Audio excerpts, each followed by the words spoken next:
This one just made sense to me. Indianapolis Colts lost Anthony Costanzo at left tackle. They needed a starting left tackle. What do? They go and get the next best starting left tackle, Christian Darrisaw, 6'5", 300 pounds. He'll be a great left tackle moving forward in the future for them, and I think that allows them to keep uh, Nelson at left guard and puts fills that need. And then they have a fantastic offensive line. And then I think in the second round they draft a wide receiver, and that completes their whole build kind of for Carson Wentz.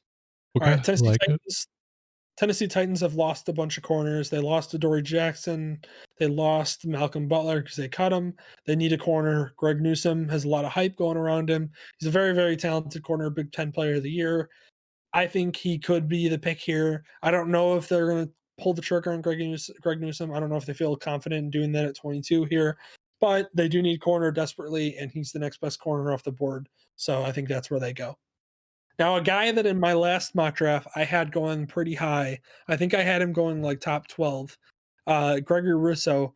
It's funny because Jalen Phillips, his teammate, who just got drafted by the Dolphins at 18 in my mock, um, has a lot more hype about around him than Gregory Rousseau, which is interesting because Gregory Rousseau is 6'6", like 250, and is 21 years old. So he's a super raw, lot of potential, great build for an edge rusher. So I think the Jets get lucky and get an edge rusher here that drops pretty far in the thing, but I think has top 10 potential. So that's just they need edge rush. They get an edge rusher who has top 10 potential that drops this far, so they get lucky. Gotcha. Steelers desperately need offensive line help. They're running it back with Ben Roethlisberger and bringing Juju back. They need to boost that offensive line if they're going to be able to do anything with those two guys. I think they get the next best left tackle in the draft available in Samuel Cosme. He's 6'7", 300 pounds, very athletic tackle. I think that's just the next. I think that's just ultimately at the end of the day the best pick for them. All Gotcha. right, then we have Jacksonville Jaguars. They just drafted their quarterback of the future in Trevor Lawrence. They have their left tackle that we were talking about earlier, in Cam Robinson. So what do? They go and get the other tackle position solidified in Jalen Mayfield, who will play right tackle for them. He did play left tackle, but he also played right tackle in college. So I think they move him over to right tackle, and now you have Cam Robinson and Mayfield as your tackles moving forward for the next 5 years. With Trevor Lawrence stepping in is a great, it's great protection for Trevor Lawrence to step into. Where's this other first round pick coming from?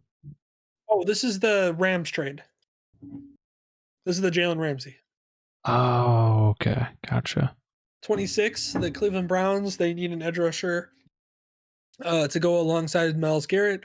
I think Aziz right here from Georgia, he's more of a speed edge rusher, so that works perfectly alongside of Miles Garrett, who's more of a power rusher. So I think that's just a great duo right there. I think they get if Aziz ends up becoming what I think he could be for them, which is a 8 to 12 sack guy, he'll be a perfect foil to Miles Garrett on the other side. Baltimore needs a wide receiver desperately. I don't know if they feel confident enough to draft Rashad Bateman. I thought maybe they just go with they need a safety desperately. They go with Trevon Moehrig, who's the best safety available at TCU. He'll be a great safety in the NFL. I just one of those where both picks could happen here. I just think that they address safety position over wide receiver because I think that that's a desperate need of theirs. Whereas I think they're okay with maybe getting a wide receiver in the second round if they don't draft one, if they don't sign one in free agency moving forward. All right, so the Saints they need a lot. They are going through a rebuild. I mean, Drew Brees is retired. That's it. We're not running it back. We have to get rid of our older players. We have to start cutting salaries. We're over the cap by a ridiculous amount. They need a player that is going to come in and play multiple positions very well. And Zayvon Collins, who's one of the best linebackers in the league, or one of the best linebackers in college football, comes in. He can do a little bit of everything. He can edge rush. He can cover the pass with tight ends. He can run stop. He can be your middle linebacker. He can move out to edge rusher if he needs to. He is your kind of utility player who I think is a fantastic piece to put in to that defense as it starts to basically change to become a rebuild. And I think building around Zayvon Collins as your centerpiece for that is a great pickup. And then I think the Packers listen, do I think the Packers are finally gonna give help to Aaron Rodgers? No, because they're the Packers. But I think in a perfect world, the Packers do end up getting a wide receiver here who I think could go higher if people were I think he could go higher if there wasn't more important needs immediately for other players. So he gets lucky and falls to the Packers and gets Aaron Rodgers throwing to him. Rashad Bateman is 6'2". He's a great wide receiver. I think he's got a lot of potential. I would have liked to see him on the Bears if he had been the replacement for Allen Robinson. I think he would have been the best replacement. So at the end of the day, I think they get a great wide receiver to pair with Devontae Adams, and they finally get Aaron Rodgers some help. And the way you can argue this is you either get Aaron Rodgers help or you get a wide receiver that Jordan Love can throw to in 2 years. So listen, it works out either way, Packers fans. Buffalo Bills. The Buffalo Bills don't have a ton of holes. I mean, that's what happens when you're a team that is one of the last four competing for a Super Bowl. I think they get Baron Browning here out of Ohio State. Does he go a little high here? Maybe. I don't think he's a first round talent, but what he does bring is he was very successful last year at Ohio State being an edge rusher, and they do need edge help. And I don't think there's a better edge rusher available. So I think you get a guy who can play middle linebacker, but can also play edge, and at least boost your pass rush a little bit. And at the very least, you're getting a guy who will play well in your defense. Huh. Then we move to our final two picks, which I do feel like the last one might change. But the Kansas City Chiefs need a tackle. We talked about how they cut their two tackles for no reason except for to save money. Fine, I get it. It's a down year in the cap.